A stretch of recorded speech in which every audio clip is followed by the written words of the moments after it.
દક્ષાબેન D Solanki. આજે બનાવશું આપણે છાશમાં વઘારેલી રોટલી. તો એને માટે લીધી છે આ રોટલી, ટાઢી રોટલી પણ લઈ તો ચાલે, ગરમ લઈ તો પણ ચાલે. અને આ ખાટી છાશ, આ કશ્મીરી લાલ મરચું, આ કટિંગ કરેલું લસણ, ખાંડેલું લસણ છે, અને હળદર, ધાણા જીરું, મીઠું અને મરચું, આ હિંગ, જીરું અને ધાણા અને હળદર અને લીંબુનો રસ અને મીઠું નાખીને ડુંગળી બનાવી છે. તેલ લેશું અને પાણી તો બનાવવાની શરૂઆત કરશું. તો આપણે પહેલાં બનાવવાની શરૂઆત કરશું તો રોટલીના બટકા કરી નાખશું. આ ઝીણા ઝીણા બટકા કરવાના છે.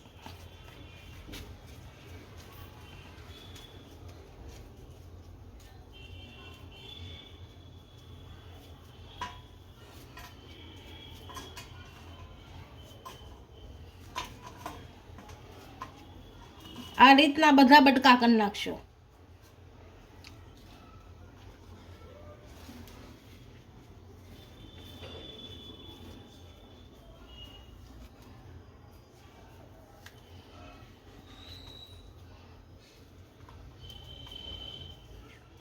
આપણે બધી રોટલીના બટકા કરી લીધા છે આ રીતના.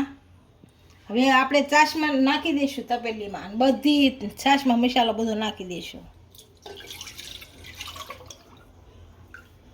બધો મસાલો આમાં નાખી દઈશું.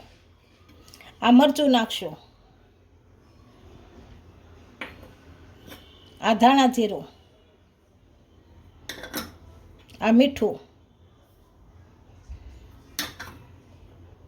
આ હળદર, આ કશ્મીરી મરચું, અને આ હિંગ થોડીક નાખશું, થોડીક રાખશું વઘારવા.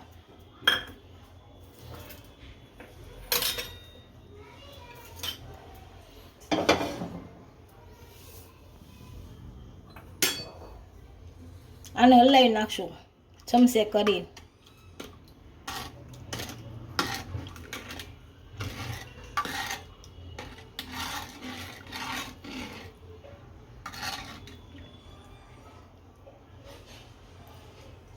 હવે આપણે પેન મૂકશું. પેનમાં તેલ નાખ્યું, ગેસ ચાલુ કરશું. 4 પાવડા તેલ નાખ્યું.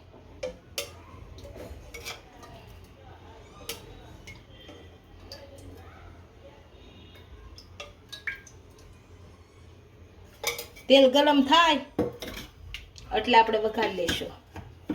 તેલ આપણું ગરમ થઈ ગયું છે. આ રાઈ નાખશું,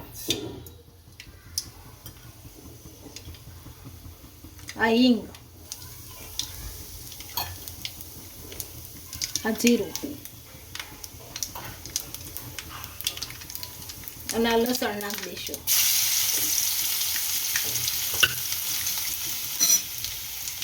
ચમચો ફેરવી નાખશું થોડો.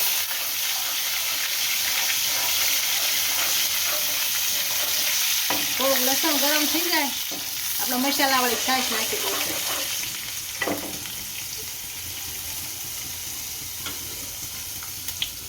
હવે મસાલાવાળી છાશ નાખી દઈશું.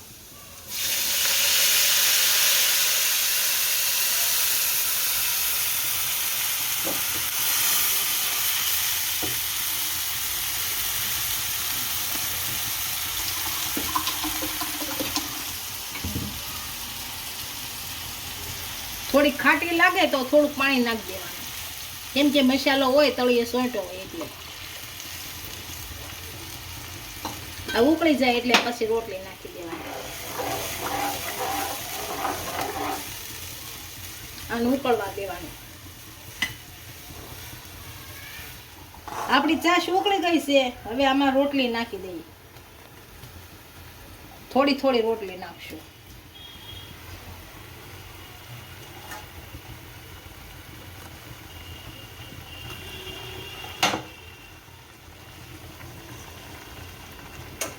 રોટલી ઉકાળી નાખશું હમાય. આમ પેલા લઈ નાખીએ.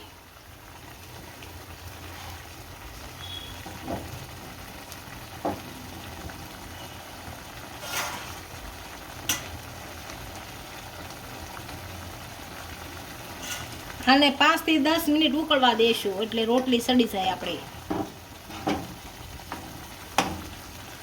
આમાં રસામાં હમાય ડુબાડી દે એટલે હાલે. 10 મિનિટ થઈ ગઈ છે અને રોટલી ઉકળી ગઈ છે. આ ધાણા નાખી દઈ અને રોટલી ઉતારી લઈ.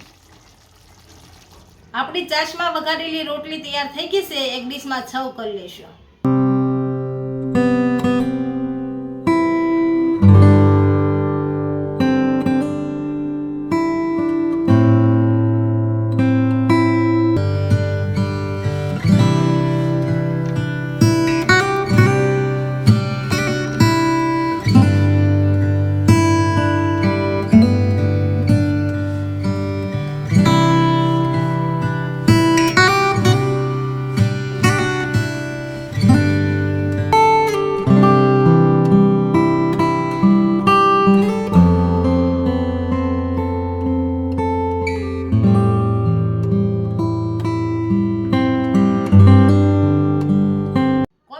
કેજો વિડીયો કેવો લાગ્યો. જો વિડીયો ગમ્યો હોય તો લાઈક, શેર અને સબસ્ક્રાઇબ કરી દેજો.